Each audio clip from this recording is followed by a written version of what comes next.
اللہ تعالیٰ نے قرآن کے اندر ایک بات کہی ہے جو کہ ہمیں سوچنی چاہیے تھوڑی گہرائی میں، اور وہ ہے کل نفس ذائقۃ الموت، کہ ہر جاندار کو موت کا مزہ چکھنا ہے نہیں، ہر جاندار موت کا مزہ چکھتا ہی جا رہا ہے۔ یہ اسم فاعل ہے عربی کے اندر، اور اسم فاعل کا مطلب ہے یہ ڈوئر ہے، یعنی کہ یہ کام کرتا ہے، کہ وہ چکھتا جا رہا ہے، جتنی دیر تک ہے وہ چکھتا جا رہا ہے۔ تو آپ کو پتہ ہے کہ آپ اور میں جب کھانا کھاتے ہیں، بڑی زبردست ڈشز کھاتے ہیں، بڑے مزے کی چیزیں کھاتے ہیں، تو اللہ کا شکر تو ادا کرتے ہیں، ہمیں کرنا چاہیے، لیکن ساتھ ہی ساتھ یہ بھی سوچنا چاہیے کہ ہماری ایک فکس پروویژن ہے اس دنیا کے اندر، اس زمین کے اوپر ہمارا ایک محدود رزق ہے جسے ہم نے مکمل کرنا ہے، اور اس کے بعد ہم نے اس دنیا سے رخصت ہونا ہے، اور جب ہمارا رزق پورا ہو جائے گا تو ہم یہاں سے رخصت ہو جائیں گے، ہمارا وقت بھی پورا ہو جائے گا۔ تو جتنا ہمارا وقت ہے اس کے ساتھ ساتھ ہمارا رزق بھی بندھا ہوا ہے، اور کوئی بھی دنیا سے اس وقت تک رخصت نہیں ہوتا، جیسے حدیث میں آتا ہے حتیٰ تستکمل رزقہا، کوئی بھی جان دنیا سے رخصت نہیں ہوتی جب تک اس کا رزق پورا نہ ہو جائے۔ تو ہم جو کچھ کھا رہے ہوتے ہیں وہ آپ ذرا سوچئے تو صحیح، کہ ہر لقمے کے ساتھ ساتھ آپ کے اندر طاقت تو آ رہی ہے، تو آپ سمجھ رہے ہیں کہ آپ اسٹرانگ ہوتے جا رہے ہیں، اور بالکل ہو سکتا ہے کہ آپ کچھ ایسی چیزیں کھا رہے ہو جن سے آپ کو اسٹرینتھ مل رہی ہو، جن میں آپ کو غذائیت محسوس ہو رہی ہو، لیکن کیا آپ کو پتہ ہے کہ آپ کے جتنے لقمے، جتنے نوالے، جتنے ذرات لکھے گئے ہیں ٹوٹل آپ کی زندگی میں جتنے بھی ہیں، جب وہ آپ پورے کر لیں گے تو آپ اس دنیا سے رخصت ہو جائیں گے، اور جیسے جیسے آپ وہ کھا رہے ہیں آپ ان کی وہاں سے جو ریمیننگ کوانٹٹی ہے، جو کہ بقیہ مقدار ہے، وہ کم ہوتی جا رہی ہے۔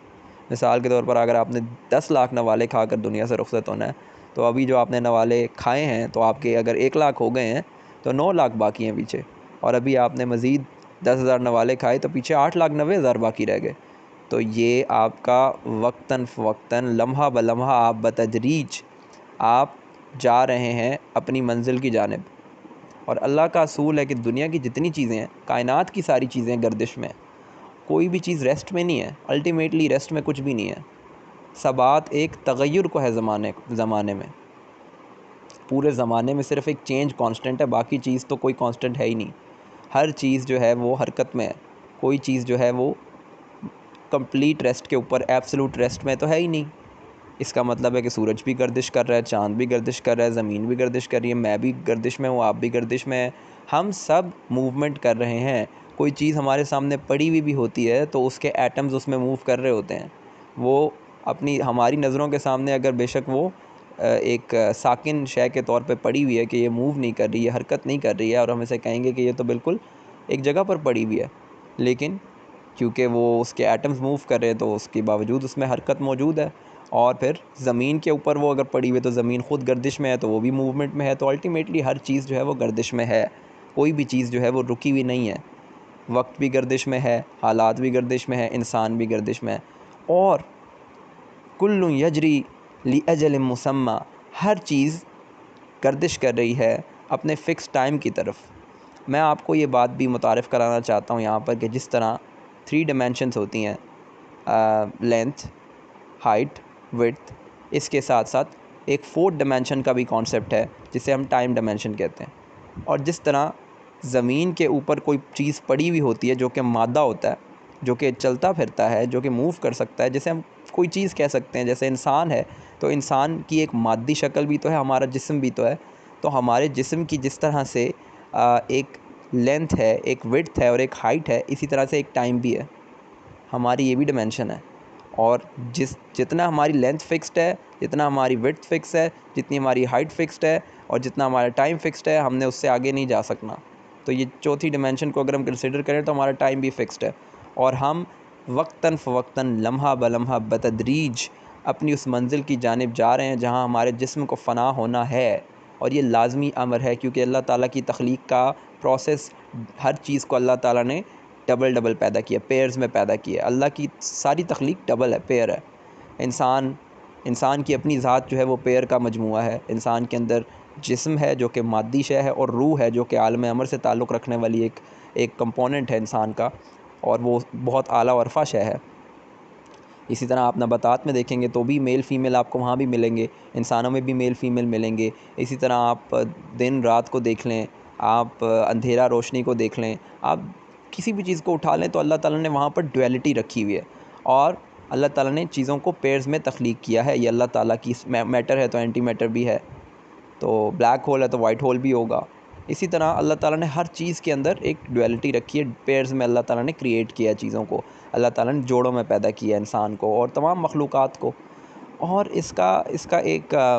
مقصد اللہ تعالیٰ کا یہ ہے کہ اللہ تعالیٰ نے کائنات کو پیدا کیا ہے ایک خاص مقصد سے، اور وہ مقصد پورا ہونا ہی ہے۔ آسمان کا ایک مقصد ہے، زمین کا ایک مقصد ہے، ہر چیز کا ایک مقصد ہے، وہ اپنے ٹائم سے آگے نہیں جا سکتی، ہر چیز اپنے وقت پر رہے گی، ہر چیز اپنے وقت پر کام کرے گی اور اپنے وقت تک موجود رہے گی، اس کے بعد اس کا فنا ہونا لازم ہے۔ فزیکل لاز کے مطابق بھی لازم ہے، فزکس کے مطابق بھی لازم ہے، آئنسٹائن کی تھیوری آف ریلیٹیوٹی کے مطابق بھی آپ دیکھیں تب بھی جا کر وہ چیز لازم قرار پائے گی، کیونکہ ٹائم کے اندر اس کی ایک اسپیشل فکسڈ اس کا ایک کوانٹٹی ہے جس سے وہ ایکسیڈ نہیں کر سکتی۔ اسی لیے اللہ تعالیٰ نے ہر چیز کا وقت بنایا، اور انسان کو یہ سوچنا چاہیے کہ جب ہم کوئی چیز کھا رہے ہوتے ہیں، کوئی چیز پی رہے ہوتے ہیں، تو ہم اپنے اس وقت کی جانب بڑھتے تو جا رہے ہیں، ہم ہر نوالے کے ساتھ، ہر لقمے کے ساتھ، ہر گھونٹ کے ساتھ موت کا مزہ چکھ رہے ہیں، چکھتے جا رہے ہیں، جیسے میں نے آپ کو پہلے بتایا۔ اور یہی ہمارے استاد سے ہم نے سنا ہے کہ کل نفس ذائقۃ الموت کی تفسیر اصل میں یہ ہے کہ ہر لمحہ آپ موت کو چکھتے جا رہے ہیں اور آپ کو اس بات کا اندازہ نہیں ہو رہا۔ تو پھر سوچنے کی بات یہاں پر یہ ہے کہ ہم نے کرنا کیا ہے۔ ہم نے جب یہاں سے میں اس وقت تقریباً 24 برس میری عمر ہے، اور میں آگے کی جانب بڑھتا جا رہا ہوں، مجھے نہیں پتا میرے پاس کتنا وقت ہے، لیکن میرے ذہن میں یہ سوال آتا ہے کہ وہ جو وقت گزر گیا وہ تو گزر گیا، اور اب میں کتنا عرصہ اور زندہ رہ سکتا ہوں اس دنیا میں؟ 40 سال اور رہ سکتا ہوں کیا؟ 50 سال اور رہ سکتا ہوں؟ 60 سال سے تو زیادہ نہیں رہ سکتا مزید۔ کیا میں 84 تک جاؤں گا؟ کیا میں 74 کی ایج تک جاؤں گا؟ اور ایک طرف تو میری یہ دعا بھی ہے کہ اللہ تعالیٰ اس بڑھاپے سے بچائے کہ جس میں انسان بچوں کی جیسی حرکات شروع کر دیتا ہے اور عقل و ہوش کھو بیٹھتا ہے، اور بالکل جو ہے وہ واپس اسی ابتدائی خلق پہ پہنچ جاتا ہے۔ وَمَن نُعَمِّرْهُ نُنَكِّسْهُ فِي الْخَلْقِ، اللہ تعالیٰ نے سورہ یاسین میں فرمایا ہے کہ جب ہم کسی کو عمر دیتے ہیں تو ہم اسے واپس اس کی پہلی کریشن پہ لوٹا دیتے ہیں، جیسے وہ بچوں کی طرح کی حرکات کرنے لگتا ہے۔ تو اللہ اس بڑھاپے سے بھی بچائے کہ جس میں عقل ضائع ہو جاتی ہے، جس میں انسان معذور ہو جاتا ہے، تو اللہ ہمیں اس ایج سے بھی بچائے۔ تو پھر سوال یہ ہے کہ میں اتنی زندگی گزار چکا ہوں، اور زندگی آگے بھی کچھ لمیٹڈ سی ہے، تو اس کے بعد کیا ہے؟ اس کے بعد میں نے کیا کرنا ہے؟ سوال ہے، اور اس سوال کا جواب سوائے اس کے کچھ نہیں ہے کہ اللہ تعالیٰ نے انسان کی زندگی کو بھی پیئرز میں پیدا کیا ہے۔ ایک یہ پیئر ہے، اور ایک اس کا دوسرا جو جوڑا ہے وہ ہے آخرت کے بعد اللہ تعالیٰ انسان کو دوبارہ زندہ کرے گا، اور اللہ تعالیٰ اس کا جواب قرآن میں بڑے واضح طریقے سے دے چکا ہے کہ اللہ تعالیٰ کے لیے کسی انسان کو دوبارہ زندہ کرنا کوئی مشکل نہیں ہے۔ جو پہلی بار پیدا کرتا ہے اس کے لیے دوبارہ زندہ کرنا تو کوئی مشکل ہی نہیں ہے۔ جس نے پہلی بار کوئی چیز تخلیق کی ہو، دوسری بار تخلیق کرنا تو کوئی مسئلہ ہی نہیں ہے۔ تو جب آپ اس بات کو تسلیم کر لیں کہ اللہ تعالیٰ نے پہلی بار تخلیق کر لیا انسان کو، تو دوسری بار تخلیق کرنے میں کوئی قباحت نہیں ہونی چاہیے، اسے کوئی مسئلہ نہیں ہونا چاہیے، کوئی مشقت درپیش نہیں آئے گی، اور اسے پہلی بار بھی تخلیق کرتے ہوئے کوئی مشقت درپیش نہیں آئی، کیونکہ وہ اللہ ہے، وہ ہمارے مینٹل لیول سے بیونڈ ہے، اس کا پرسیپشن، اس کو سمجھنا ہمارے دماغ کے بس کا روگ ہی نہیں ہے۔ تو اس لیے ہمیں اس بات پر غور کرنا چاہیے اور اپنی سمت کا درست سمت کا تعین کرنا چاہیے، تاکہ ہماری زندگی کی جو ڈائریکشن ہے وہ تو ٹھیک رہے۔ مطلب ہم کس کو راضی کر رہے ہیں، ہم کس کو خوش کرنے کے لیے سارا کچھ کر رہے ہیں، ہمارا زندگی میں مقصد کیا ہے، ہم کیا کوشش کر رہے ہیں، ہم کس چیز کی بھاگ دوڑ کرتے نظر آ رہے ہیں، ہماری ساری محنتیں اور مشقتوں کا رخ کہاں ہے، کس کی جانب ہے، اور کس مقصد کے تحت زندگی گزار رہے ہیں، ہمارا گول اور مشن کیا ہے۔ اور کوئی ایسا گول اور مشن تو نہیں رکھ کے بیٹھے ہوئے کہ ہم نے جو کچھ کر لیا ہے بس ٹھیک ہے، جو ہو گیا، اور آگے بھی جو زندگی ہے وہ بھی بس اس طرح کی گزر جائے، تو بس اس کے بعد کی کوئی فکر نہیں ہے ہمیں، کوئی دیکھی جائے گی کیا ہوگا، دیکھیں گے حالات آئیں گے تو دیکھ لیں گے کہ کیا ہوگا۔ تو یہ اگر ہمارا گول ہے تو پھر اللہ ہی حافظ ہے ہمارا۔ تو ہمیں اس بات کو نظر انداز نہیں کرنا چاہیے، اور کل نفس ذائقۃ الموت اس کی تفسیر کو ذہن میں رکھنا چاہیے کہ ہر لمحہ ہم چکھتے ہی جا رہے ہیں، ہم چکھتے ہی جا رہے ہیں، ہر گزرنے والا لمحہ ہماری زندگی سے ایک لمحہ کم کر رہا ہے، ہر کھایا جانے والا رزق ہماری زندگی میں بقیہ رزق کی مقدار کو کم کر رہا ہے، اور ہمیں قریب کر رہا ہے اپنی اس منزل کی جانب جس کے بعد ہم نے دوبارہ اٹھنا ہے۔ بارک اللہ لی و لکم فی القرآن الحکیم و نفعنی و ایاکم بالآیات والذکر الحکیم۔